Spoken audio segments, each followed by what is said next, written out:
Next, we'll be creating the sleeves to our polo shirt. We're almost done. So let's see if Adobe Illustrator is going to be my friend on tonight.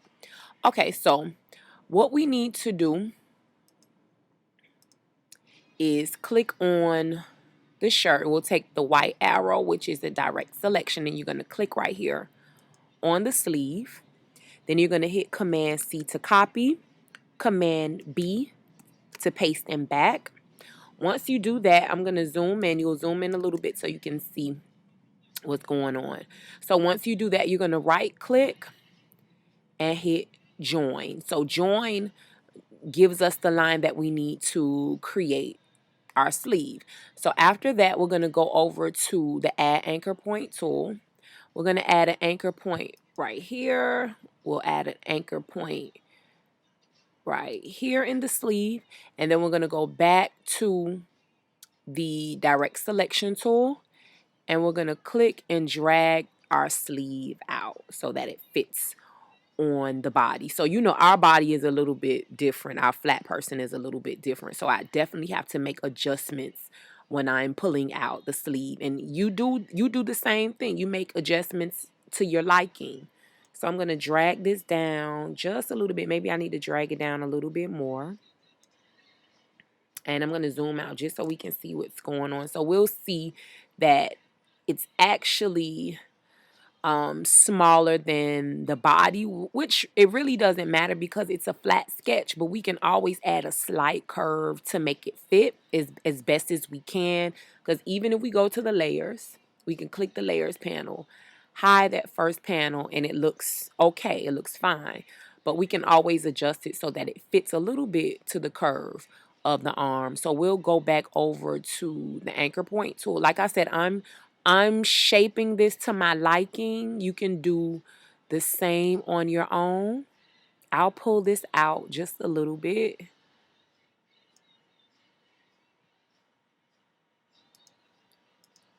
I'll do as best as I can. And for now, I'm actually going to leave it like that. But you create your sleeve to your liking. So far, so good.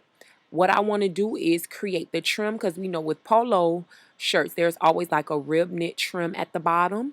So you'll go back over to your pen tool, select the pen tool, and let's zoom in just a little bit. I'll click here for my trim and go there. Well, what I could do, let's try this. I'm going to hold down the shift button. I'm going to drag it over and, well, it's not going straight, so I let go of the shift button. So once again, you just click here with the pen tool and just try to create a straight line as best as you can. And I'm going to hit enter return to release my pen, and that's okay for now. So what we want to do, we want to separate the line here from the end of the shirt. So we're going to select that path, hold down the shift button and select the sleeve. And we're going to go over to the shape builder tool, click on that. And we want to select only the trim area. So you notice that I'm coming down here. You're going to click inside that space, and what it does, it separates the two. So the only space that you should have clicked on is the trim.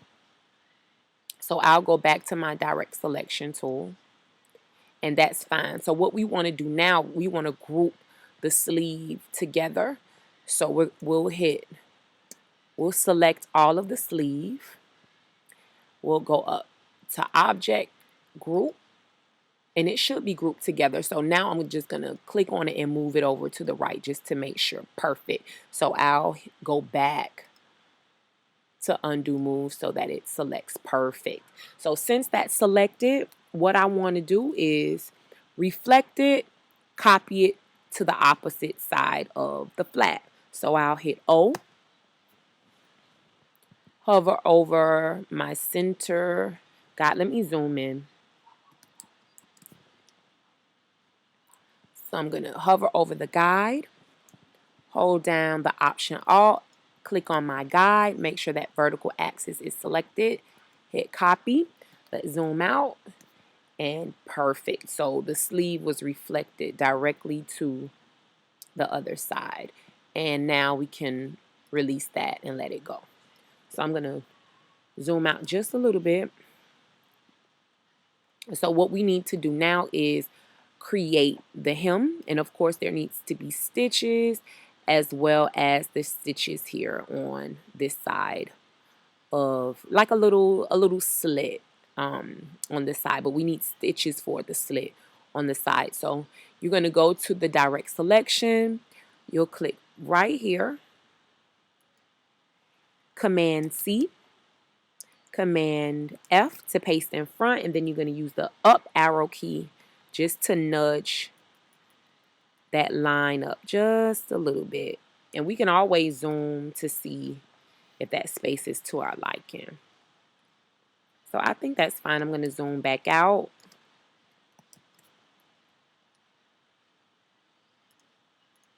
And that's fine. So with that, I'm going to select that again, and I'm going to hit the stitches to turn that into stitches. Now we're going to create our little slit stitch on the side. So let's zoom in, Command plus. I'm going to move this over just so you can see it. Go back to the pen tool. Create the little,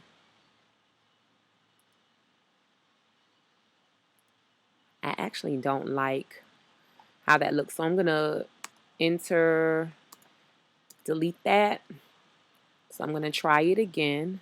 And you want to make sure that that slit is in the angle of your flat, the side seams of your flat. So I'm going to click here, there, and bring it over just a bit. Enter to release. Let's see what this looks like. It's kind of big, so I'm going to zoom out and check it out. Yeah, it's still kind of big, so I'm going to delete that one more time. I'm going to zoom in, not too far, because I think if I keep it at a good angle, I'll be able to see. So I'm going to try it again. The pen tool. Click here for my stitch. Click there, just a little bit. I think this is good. Right there.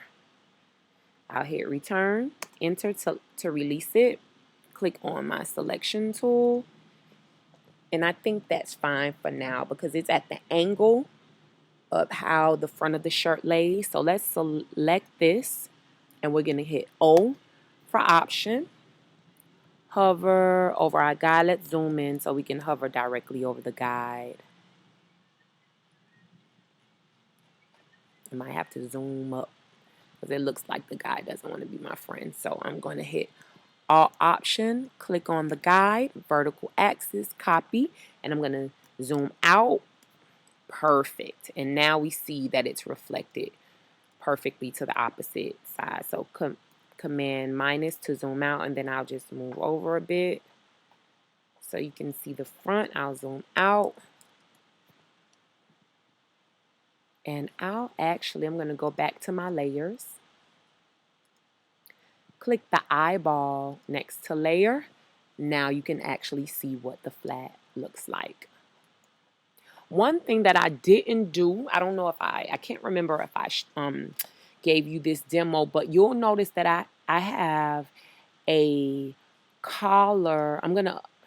You'll notice that I have a layer that says collar. And if you click on the arrow, well, when I click on the arrow, what I did was organize all of my layers for my collar. So that's something that you can do. You can always go back and do it. So what you would do, and I'll unlock it as well.